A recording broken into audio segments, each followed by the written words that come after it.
읽었다시피 11절, 12절은 딱 선언적으로 서로 비방하지 말라. 이 주제를 딱 명령하고 나서 거기에 대한 내용을 이야기하는데, 내용은 굉장히 논리적이고 아주 선명하고 분명하고 간략합니다. 그런데 13절부터 17절은 어떤 한 주제를 이야기하려고 하는데 여러 가지 이야기들이 쭉쭉 중요한, 그 각각 하나하나가 중요한 주제라 해도 손색이 없는 아주 중요한 주제들을 툭툭툭 연결해서 또 끝도 그 논리의 맥락하고 전혀 다른 것 같은 그런 결론을 맺게 돼요. 그래서 두 개를 다 다룰 수 있을지 한 시간에 오늘 말씀 나누는 시간을 잘 안배를 잘 해야 되겠다 생각해서 하나 하기에는 좀 작고 두 개 하기에는 좀 벅찬 이야기가 좀 될 것 같습니다. 자, 앞에 1절, 11, 12절을 한번 봅니다. 11절에 형제들아 서로 비방하지 말라. 뭘 말하는지 너무 분명한데 이제 설명합니다. 형제를 비방하는 자나 형제를 판단하는 자는, 자, 비방하지 말라라는 비방이라는 단어를 쓰고, 이 비방이라고 설명하는 그 의미, 그 의미만 안에 있는 게 아니고 그 비방에 포함된 어떤 행위나 의미가 또 다른 단어를, 같은 단어를 반복하면서 이야기하는, 그게 뭡니까? 판단한다는 겁니다. 그러니까 신앙에서 우리의 신앙 안에서 우리 윤리를 이야기할 때, 윤리는 단순히 행위로 물리적으로 육체적으로 드러나는 어떤 현상을 다루지 않습니다. 그건 너무나 잘 알고 계속 강조하죠. 그래서 행위 자체로 표면적으로 보는 것은 성경이 가르치는 바가 아닙니다. 성경에 관심은 영에 있지만 영은 반드시 혼과 인격과 연결되어 있고 그것은 반드시 육의 현상으로 나타나게 되어 있고 연동이 되어 있습니다. 그래서 영의 문제를 다루는 게 가장 핵심이고, 그 영의 문제를 잘 다루기 위해서는 결국은 육의 문제와 계속 순환적인 그런 통찰, 이해, 그런 연관관계를 우리가 잘 이해를 해야 되는 거죠. 그래서 비방한다는 것은 누군가의 어떤 부정적인 이야기를 하는 거잖아요. 그죠? 그게 그 자체로서 이해되는 것은 아니라는 거죠. 비방하기 전에 비방이 왜 나오는가 하면, 비방이 왜 잘못됐는가 하면 앞에 뭐가 있다는 거예요. 육으로 나오기 전에 뭘 혼적인 영역 안에서 뭐가 일어나는 거예요? 판단이 일어난다는 겁니다. 그죠? 그 판단이 일어나서 그것이 비방이 언어로 나오기 전에 이미 비방의 어떤 사건은 이미 시작이 되고 있다는 거죠. 그래서 나오기 전이나 나오고 나서나 본질적으로는 이미 판단하고 있다는 이 문제로서는 이게 더 근원적이죠. 그래서 드러나는 행위, 비방하는 것 자체를 잘 다루는 것도 문제되지만 뭘 다뤄야 되는가 하면, 이 비방이 입으로 나오기 전에 이미 내 속에서 일어나는 판단, 이 판단이 나로 하여금 내 잠자는 영혼의 평안을 깨고 내 안에 벌써 이 부정적인 역동이 일어나고 내 안에 평안이 깨어지고 하나님의 임재가 우리한테 보장하는 내적 평안이 이미 문제가 생기기 시작한 거죠. 그렇게 해서 일단 비방을 단순히 비방으로 이야기하지 않고 판단하는 이야기로 그 논의 속에서 이미 그것을 이야기하고 들어갑니다. 자, 그렇게 해서 비방하는 자나 판단하는 자는 곧 뭘 하는다는 거하고 똑같다고요? 율법을 비방하고 율법을 판단하는 것이다. 이렇게 이야기합니다.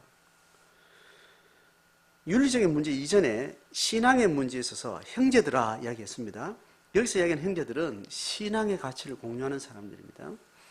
하나님의 존재와 하나님과 관계가 이미 전제된 사람들이 이야기하는데, 그 사람들이 육체적 윤리적인 어떤 판단과 비방한다는 이 사건이 얼마나 이것이 큰 문제냐 하면, 이런 구조 자체가 이미 판단이 일어나고 판단이 일어나는 것이 내 안에 벌써 평화가 깨어져서 욱신욱신 하다가 어느 순간 의도하든 혹은 의도하지 않은 상태에서 툭 뭔가 깨어진 평안이 뭔가 툭 터져 나오는 거죠. 그게 이제 비방이라는 것도 이렇게 드러나는 것이, 이게 얼마나 신앙 안에서 형제라고 하는 사람들의 이미 결정된 어떤 그런 정체성에서 얼마나 이게 큰 문제냐 하면, 율법을 비방하고 율법을 판단하는 거다. 그 정체성 자체를 와해시키고 부정을 할 만한, 이게 모순되는 일이라는 겁니다.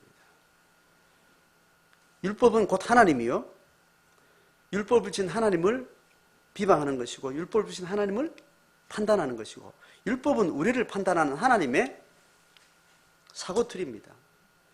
하나님의 통치의 어떤 기준들이고 원리들인데, 그 율법을 판단한다는 것은 그 율법을 준 하나님보다 더 위에서 내가 하나님을 판단하고 결정하려고 하는 그런 권하는 거죠. 또 한 번 이야기합니다. 하반절 같이 읽습니다. 시작.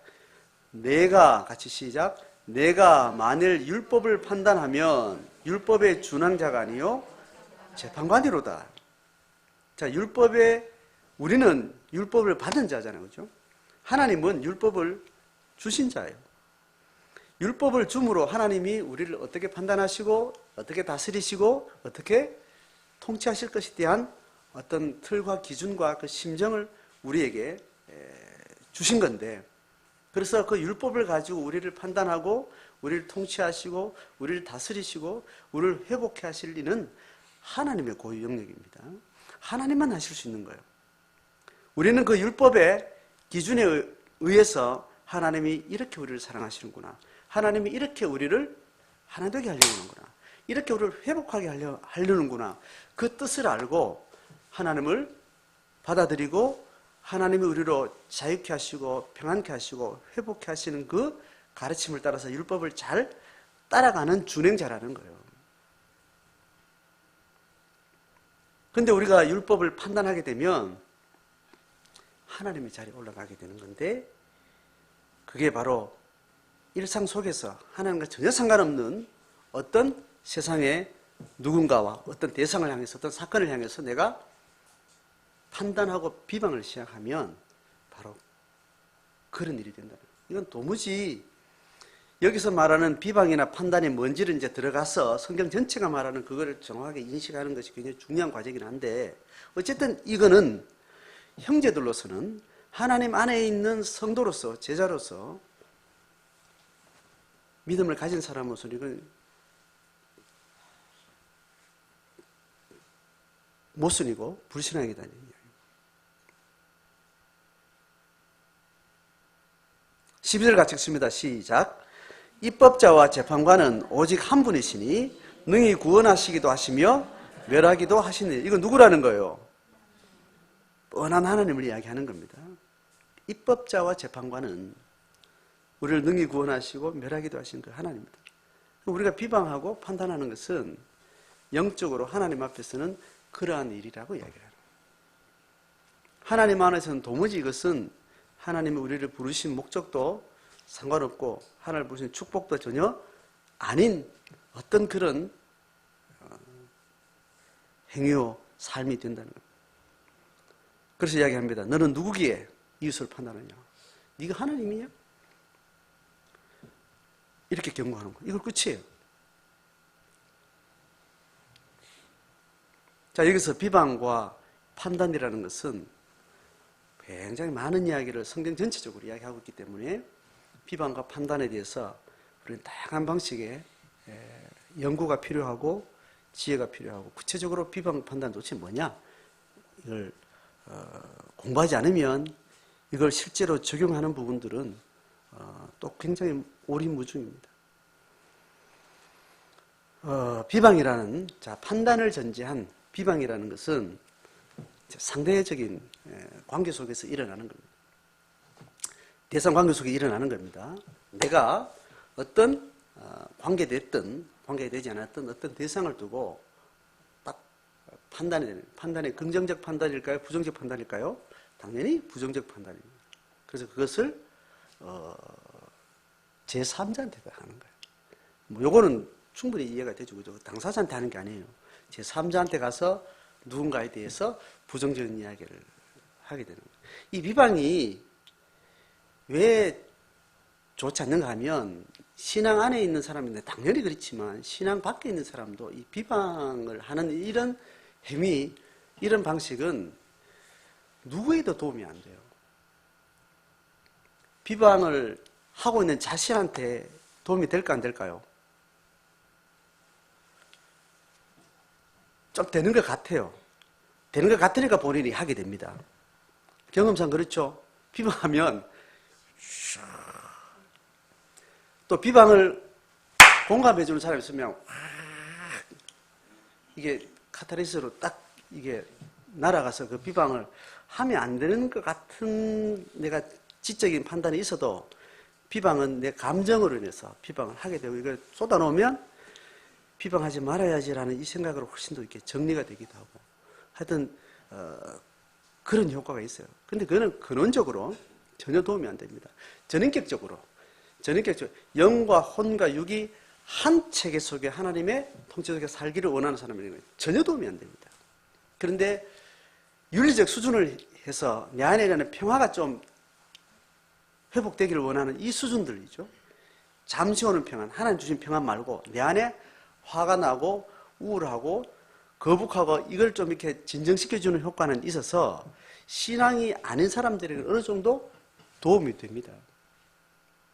근데 지금 형제들이라 했기 때문에 신앙을 가지고 하나님의 전인격인 통치에 평화를 기대하고 그 생명을 사는 사람은 도움이 전혀 안 됩니다. 자기에게 도움이 안 됐죠? 그 사람에게 도움 돼요, 안 돼요? 뭐 결론적으로 도움이 안 되죠. 그 사람이 인격이 아주 수리한 사람, 적어도 자기 묵상과 자기 돌아봄과 자기 성찰에 골방이 잘 갖춰진 사람은 비방으로 끝납니까? 당사자한테 가요, 안 가요? 세상 사람들은 안 갈 수 있지만 형제들은 반드시 가게 됐습니다. 한 집에 살면, 한 공동체에 살면 두 번, 세 번 튀어서 반드시 들려지게 돼 있습니다. 들려지면 비방받은 사람은 그 사람에 따라서 그걸 통해서 자기 객관화와 자기가 어떻게 문제가 있는가 잘 성찰해서 하나님의 음성을 듣고 자기 안에 개선이 될 수 있지만 그건 가능태일 뿐이고 대부분 부정적으로 되게 되기 때문에 비방은 전혀 유익하지도 않고 도움이 되지도 않는 그런 일입니다. 그래서 비방하지 않아야 되는 거예요. 일단 비방 자체가 되면 안 되는 거예요. 유익하지 않다는 거예요. 안 된다는 어떤 당위를 말하는 게 아니고 유익하지 않다는 거예요. 그럼 비방하기 전에 내한테 판단이 서잖아요. 그죠? 판단이 서는 것. 판단이 딱 일어나서 내 안에 그 판단이 비방할 수밖에 없을 정도로 내 안에 비방을 추동해내는 내 안에 어떤 판단이라는 것은 반드시 부정적인 거예요. 그 부정적인 게 내한테 왔으면 이미 내 안에 평화가 깨진 겁니다. 자, 이때부터 뭘 주목해야 되는가 하면 판단이 일어나게 된 어떤 데이터를 제공한 그 사람의 문제가 아니고 그거로 인해서 내 안에 판단하게 되는 판단의 틀에 자기가 이제 빠져드는 겁니다. 그때부터는 그 사람의 문제가 아니고 자기 문제가 되는 거예요. 비난하든 안 하든 이미 속에 판단이 일어났을 때 내 안에 평화가 깨어진 상태는 이제 그 사람의 문제가 아니라는 거예요. 자, 이때는 두 가지 문제가 동시에 일어납니다. 그 비방을 일으켰던 그 사람의 문제가 정당한지 아닌지 이것도 하나의 중요한 주제가 돼요. 동시에 뭐가 주제가 되는가 하면 내 안에 그것이 들어와서 나를 고통스럽게 하고 감정이나 정서적인 어떤 어려움을 주는 그런 일이 이미 내 안에 이제 작동이 되기 때문에 이거는 분리해서 생각해야 됩니다. 이게 분리가 안 되면 저 사람이 나를 고통스럽게 했다라고 되는 거예요. 그래서 이 문제 때문에 우리가 상담 심리 안에서는 이걸 소통하는 과정 가운데 어떻게 표현해야 되느냐 이렇게 할 때 이걸 구분하기 위해서 I 메시지라는 게 있는 거죠. 그죠? 당신이 이렇게 행동해서 그건 잘못돼서 이렇게 그럼 그 사람 문제만 이야기하는 거, 잘못된 거 잘못했다고 그냥 그 사람 문제만 이야기되는 거. 근데 당신이 그렇게 행동해서 나는 우울해졌어. 우울은 우울하게 된 자기 안의 틀이라는 게 있습니다. 이렇게 분리해야 됩니다. 그래서 이 분리에 대한 어떤 지혜를 위해서 어떤 관계 속에 일어난 문제가 일어났을 때 그걸 표현할 때 당신이 이렇게 행동했는데 그걸 듣고 보고 느끼면서 내가 내 안에 우울감이 찾아왔어. 나 우울해졌어. 적어도 이런 객관화는 적어도 이야기 돼야 된다는 겁니다.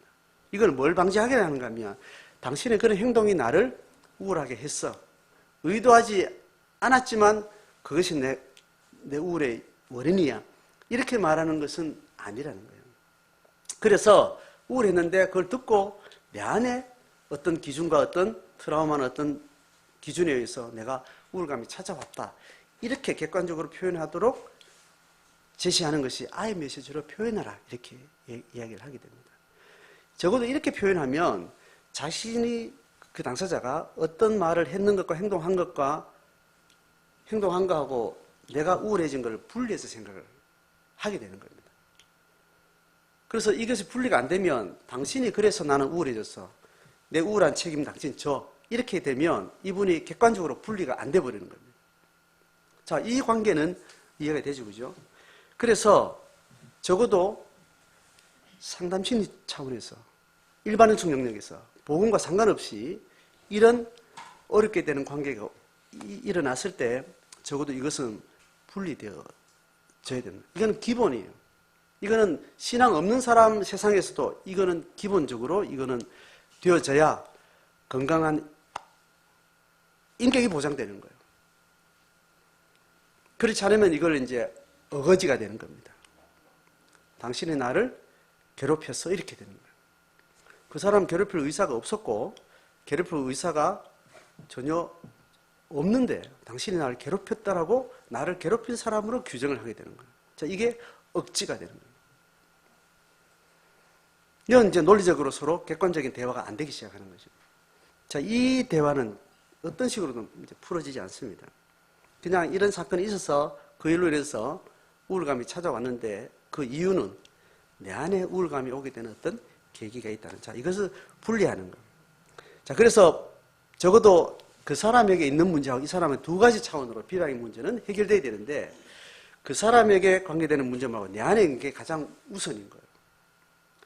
자, 이런 문제가 생기면 이 사건이 밖에 있는 사건하고 내가 따로 구분되는 거 일단 이해됐죠? 구분됐으면 문제 해결의 우선은 자기에게 있는 거예요. 내 안에 일어난 이것이 첫 번째 자기를 돌아보고 자기를 목양해야 될 주제는 여기에 있는 겁니다. 그 다음에 그 사람 문제는 내 문제예요? 그 사람 문제예요? 그 사람이 해결해야 될 문제입니다. 자, 내 눈에 들보부터 먼저 다뤄야 되는 거예요. 내 눈에 들보가 정당하게 다뤄지지 않는 상태에서 다른 사람의 티를 다루는 것 자체는 원리가 하나님의 원리가 아니에요. 자기 들보를 먼저 다루는 것. 그리고 그 자기를 들보를 다루면서 그 이야기를 하게 될 때는 어떻게 되는가 하면 그 당사자가 자기 일로 인해서 내 안에 들보가 나는 내 안엔 내 들보지만 저 사람 보기에는 내 안엔 뭐예요? 네? 티 아니겠어요, 그죠? 그 티가 그냥 생긴 게 아니고 자기의 행동하고 관계 속에서 일어났기 때문에 자기도 어떤 식의 연관관계가 있다고 생각할 때 자기 걸 보게 되는 겁니다. 그때 그 사람은 자기 문제가 티에 들보예요. 들본 거예요. 그래서 이 사람이 자기 들보를 이제 주목하기 시작할 때 그 들보를 잘 들여다보기 위해서 혼자 하기 힘들고 이 들보를 누가의 도움이 필요하다면 누구 도움이 필요하겠어요? 이 사람의 도움이 필요한 겁니다. 그때 그 이야기를 해주는 거예요. 그 사람의 들보를 다뤄가는 과정에 필요한 일을 내가 하는 이것으로서 내가 그 이야기를 다루는 것이 필요하지 내가 내 들보를 다루는 데서는 그 문제하고 구별되는 거고 그 문제를 다루는 것도 우선순위가 아니라는 거예요. 자, 그래서 내 안에 있는 문제를 돌아보면 결국은 내 안에 있는 어떤 기준이라는 게 있습니다. 그 기준에 대해서 이야기는 우리가 공부도 많이 했고 자주 했죠. 자기 안에 있는 자기 틀이라는 게 있어서 그 틀이 이러면 안 돼, 저렇게 해야 돼 라는 어떤 그 기준에 의해서 그것이 못 미치면 내가 힘들게 되는 거예요. 근데 한국 사회에서는요, 한국 사회에서는 어떤 행위나 어떤 의지나 어떤 삶의 기준들을 항상 내 안에 있는 것 말고 밖에 있는 어떤 기준과 제시에 대해서 바람직한 삶을 계속 교육을 받아왔습니다. 그죠? 거짓말하는 게 착한 거야, 이래야 좋은 거야, 이래야 이쁨을 받아, 이래야 다른 사람이 좋아해.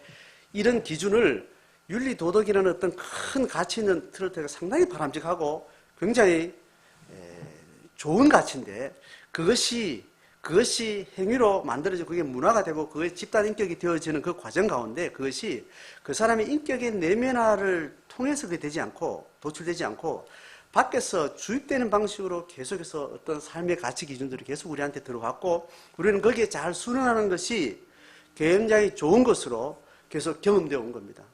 착하고 잘 참고 하면 밖에서 계속 잘한다 칭찬하고 보상이 주어졌기 때문에 적어도 내가 생각하는 내 안에 어떤 다양한 욕망과 자기 자신에서 일어나는 것이 정리되어서 내가 언어로 행위로 나오는 그런 도덕과 윤리 기준을 만들어 가지를 못했던 겁니다. 그래서 밖에서 계속 주입되는 방식으로 거기에 끌려서 어떤 것을 해왔기 때문에 적어도 내가 스스로 결정하고 사고해서 판단하고 중심을 잡아서 어떤 한 것이 많이 없는 삶이 대부분인 거예요. 그래서 이게 어려워요. 신앙 안에 들어왔어도 내가 매번 반복합니다. 신앙 안에 들어왔어도 그렇게 시작하지 않았어요. 예수 안 믿었을 때도 착한 게 좋았는데 예수 믿고 나서도 착한 게 그냥 좋다라고 그렇게 하면 하나님 좋아할 거라고 생각을 한 거예요. 성경은 착한 거고 좋은 게 아니다라고 이야기를 해요. 그래서 처자식을 버리라고 이야기하잖아요. 처자식을 잘 돌보고 착한 일을 하고 잘 참고 잘 섬기고 남 위해주고 하는 것이 절대로 그것 자체가 좋은 거라고 성경은 가르치지 않습니다. 그래서 하나님의 나라가 임할 때는 고부간에 싸운다 그랬어요. 내가 불을 던지러 왔다 그랬습니다. 좋게 기분 좋게 보기 좋은 관계로 이렇게 살아왔던 삶을 하나님께서 그 밑바닥부터 뒤집어가지고 그 속에 있는 억눌렀던 억압의 감정들, 눌렀던 어떤 이런 참고 두 가지 마음이 있었던 것들을 다 뒤집어서 우리 속에 있는 거짓된 것, 우리 속에 있는 분, 화, 고통 다 드러내서 불을 던지고 혼란을 가지고 와서 거기서부터 하나님께서 치유하시고 회복시키는 그 과정을 하나님께서 이야기하신 건데 우리는 대체로 신앙 밖에서도 칭찬받는 것이 교회 안에서 칭찬받는 이런 식의 신앙 윤리가 계속해서 밖에서 주입되는 신앙의 어떤 행위들이 어떤 구분 없이 쭉 되어 온 겁니다. 자, 이런 어떤 우리 속에 어려움이 있는데 이제 내 안에 있는 어떤 고통이 찾아온 어떤 판단의 어떤 기준들은 다 신앙 안에서 다 버려야 될 것들. 그걸 버리지 못하고 내가 어떤 기준들을 가지고 있기 때문에 그 기준에 맞지 않는 누구, 내 기준에 맞지 않는 어떤 사태와 상황이 내가 불편하기 시작하는 거예요. 그 불평이 내 안에 일어나는 거예요. 결국 그것이 철학적으로, 세계관적으로 이야기하면 그게 자기애라는 거예요. 자기애. 그래서 자녀들을 훈계할 때 통계를 들어보면 정말 이렇게 하면 자녀한테 유익하지 않겠다 싶어서 매를대는 경우가 있지만 많은 경우에 자녀에게 많은 애정을 가진 사람일수록 그 훈계할 때 화가 나고 분이 있어서 한다는 겁니다. 그래서 그 전달받을 때 나를 위해서 정말 사랑으로 훈계한다라는 설득이 되지 않고 나를 비난하고 책망하는 이런 것들로 책망을 경험하는 겁니다. 그래서 그 고뇌 앞에 두려워서 또 이렇게 하면 꾸중을 들으니까 이걸 고치면 또 칭찬해 주니까 그렇게 또 바뀌게 돼요. 아, 이것은 내게도 유익하지 않고 저 사람에도 유익하지 않고 내가 이렇게 바뀌어야 되겠구나. 이렇게 인격적으로 설득이 돼서 이렇게 해야지라고 자기의 어떤 결심에 의해서 어떤 행동을 바꾸거나 태도를 바꾸는 방식으로 많이 하지 않았다는 거예요. 이런 것들이 겹겹이 쌓여서 이미 우리 안에 어떤 판단이 일어날 때는 신앙의 기준이라고 해도 좋고 윤리적 기준이라 해도 그렇고 어떤 내가 가지고 있는 나만의 틀, 나만의 생각 속에 딱 기준에 의해서 이미 내 안에서 불평하기 시작하고 거부하기 시작하고 어려워지기 시작하고 그래서 그것이 나를 힘들게 하는 겁니다. 이게 정리가 안 되니까 그냥 어느 날 툭 터져 나오는 거죠. 이것이 비방과 관련된 내 안에 일어난 들보를 다루는 그 문제입니다. 이것을 이제 여기까지가 정리가 되면 이제 이 부분부터는 실제 상황 속에서 우리가 이제 이걸 다뤄야 되는데 교회에서는 이걸 안 다뤄왔어요. 이걸 안 다뤄왔다니까요.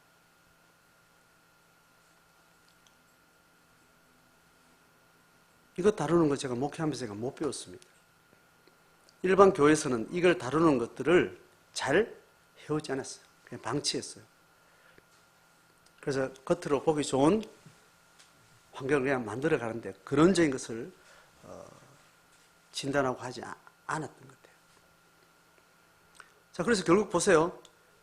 형제들아 서로 비방하지 말라. 비방 이전에 판단하는 자는 앞에 야고보서에 많이 선생되지 말라 그랬죠, 그죠? 많이 선생되지 말라는 이야기는 이거하고 연관될 수 있습니다. 그래서 공동체 안에서 판단을 업으로 사는 사람이 누구예요?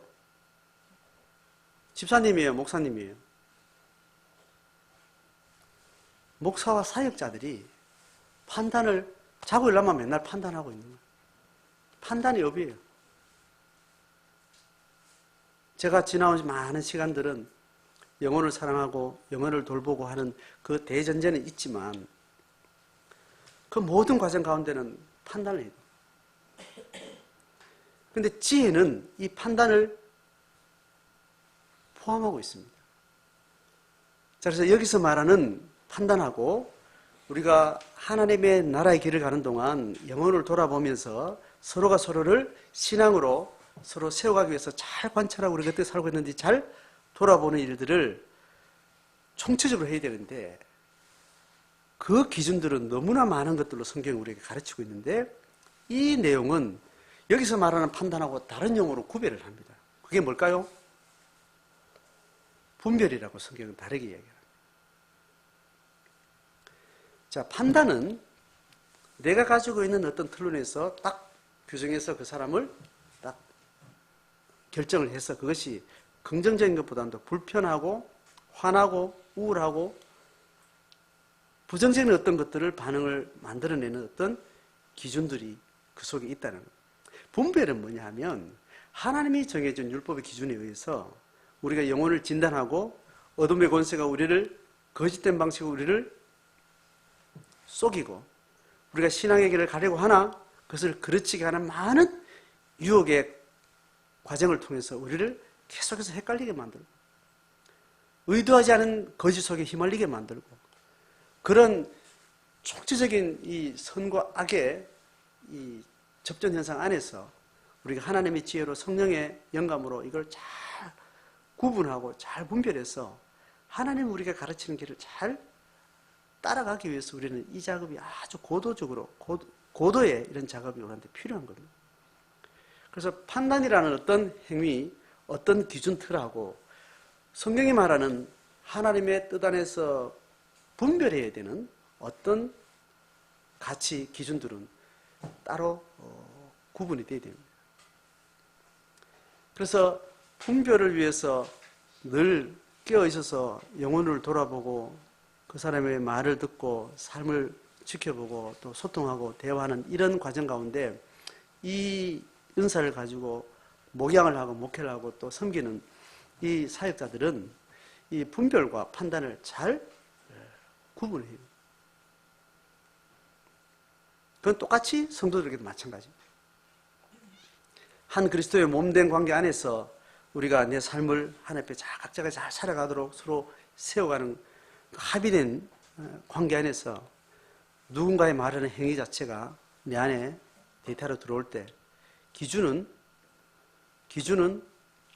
내 속에서 어떻게 움직여지는지 그래서 뭔가 나에게 불편한 일이 왔을 때는 즉각적으로 첫 번째는 뭐냐, 그 불편을 만들어가는 내 안에 자기의 자기 틀이라는 것을 먼저 주목해야 됩니다. 하나님은 그걸 먼저 찾아라고 이야기합니다. 그래서 문제가 저 사람한테 전혀 없이 내 안에만 문제가 있을 수도 있고 또 저 사람한테 문제가 있을 수 있지만 그 사람 문제를 이야기하는 그 다음 과정이고 내 안에 어떤 틀이 나를 이렇게 힘들게 하는가라는 것에 대해서 잘 찾아가는 그 작업이 자기를 돌아보는 것이고 골방에서 하나님의 음성을 듣는 것이고 예수 안에서 자족한다는 것이고 하나님 우리 안에 모든 주신 근원적인 평안을 회복한다는 것이고 또 내 안에 일어나는 거짓의 많은 데이터 상황들은 다 사탄이 네 이거 없으면 너 죽는다는 거짓 속삭임이라고 그러고 다양한 방식으로 성경은 그렇게 이야기를 하고 있습니다.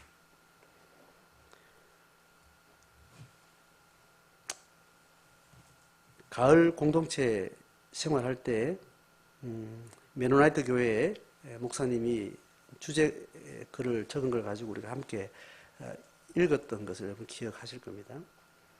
그 주제하고 너무 중요한 그 주제는 갈등 전환이라고 해요. 갈등 전환, 어떤 갈등을 어떻게 해결할 것인가. 신앙 안에서 갈등은 어떻게 평화의 관점에서 갈등 해소 이렇게 이야기하죠. 갈등은 긍정적으로 보는 겁니다. 갈등이라는 소스는 입장은 우리에게 당연히 있을 수밖에 없는데 이것이 어둠의 권세에 지배받는 방식으로 가는 건가 아니면 하나님의 성령에 통합하게 하고 또 풍성하게 하는 다양한 성도의 은사의 경험으로 우리가 끌고 가는가 두 가지 어떤 기준에서 갈등 전환이라는 주제를 가지고 하겠는데 이 부분은 개인 영성과 집단 영성에서 너무 중요한 부분입니다. 그래서 결국 공동체가 함께 있으면서 서로 힘들어지는 과정은 그 힘들어지는 과정 통해서 내 안에 들어있는 나의 자아, 나의 개인성, 나의 욕망 이것을 발견해 나가는 과정입니다. 그게 첫 번째예요. 그래서 그것이 반드시 관계 통해서 내가 드러나는데 그것은 아이고 이번에 큰일이 생겼다. 이번에 큰일을 사고가 났다. 내가 사고를 쳤다. 그렇게 표현하지만 사실은 그게 아니고 내 안에 잠재된 욕망과 잠재된 어둠이 있어서 그것이 상황에 대해서 드러나는 거예요. 그래서 문제가 새로 생긴 게 아니고 잠재된 문제가 드러났다고 이해하는 것이 맞습니다. 그래서 우리가 문제가 터졌다. 문제가 생겼다. 없는 것이 뚝 떨어진 것처럼 그렇게 이해할 때 이걸 어떡하지? 이렇게 접근하게 되면 그 기본에부터 시작하지 못하게 되는 겁니다. 아, 이게 드러났던 것이, 숨어있던 것이 그냥 드러났구나. 그럼 숨어있는 것이 뭔지 드러남을 통해서 이제 발견하게 되고 찾아 들어갈 수 있는, 뿌리를 찾아갈 수 있는 단서가 되는 겁니다. 그게 지금 글로 읽었던 그 이야기입니다. 그 주제는 우리가 공동체 훈련, 개인 골방 생활에서 굉장히 중요한 주제이기 때문에 다시 공부하고 또 읽고 또 정리하고 그것을 매번 내 일상 속에서 적용해 나가는 또 그런 영적 싸움의 원리로서 우리한테 너무 중요한 것 같습니다. 자, 오늘 여러 가지 비방과 관계돼서 여러 가지 그동안 성경을 통해서 제가 여러 번 설명했던 것을 한번 모아서 설명했습니다. 개인으로 살지 않고 공동체로 살겠다. 그리고 우리가 함께 공동체로 살면서 아주 사소한 일상 속에서 개인성과 개인의 스타일과 기질과 성향들이 서로에게 노출되면서 일어나는 많은 어려움들이 그게 정교하고 더 깊고 예민할수록 그건 우리의 더 풍성한 공동체의 다양성으로 또 열매로 나타나게 되는데 이것이 정당한 영적 원리를 따라서 정당한 룰을 가지고 건강하게 다루지 못하면 돌이킬 수 없는 상처와 아픔과 트라우마를 만들고 우리 영혼은 더 핍절해지고 공동체의 집단 인격과 집단 경험은 더 어둠의 지배를 받게 되는 그런 결과를 낳는 것 같습니다. 자, 우리 이 주제를 이렇게 정리하면서 다음 본문은 다음 주에 같이 다루도록 하겠습니다. 새롭게 시작하는 셀 모임 안에서 좀 더 구체적이고 실제적인 우리에게 영적 원리들을 잘 배우고 적용해 나가는 그런 훈련들이 있었으면 좋겠습니다.